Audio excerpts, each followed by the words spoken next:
que dividir esse valor entre pagar a prestação das casas e comprar um material para acabar. Ah, entendi. Entendeu? Porque eles querem... Tem muita coisa para fazer Isso, ainda, tem. né? Que nem essas que vocês estão vendo aqui, essas estão com laje. Lá para trás, na hora que vocês forem ver, não tem laje.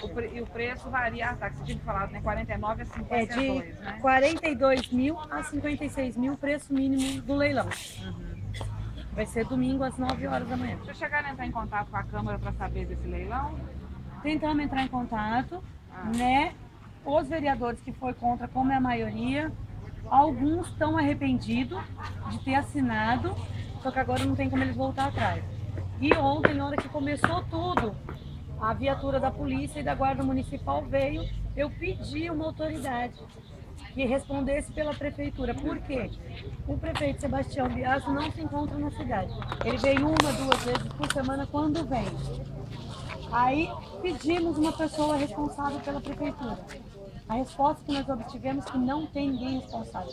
Ninguém pode assinar pela prefeitura. Vocês tentaram entrar em contato para impedir o leilão? Para impedir o leilão no domingo. Para impedir? É, para impedir, porque eles vão falar com a promotoria, com o Ministério Público, para tentar abaixar esse valor. Tá, então a gente vai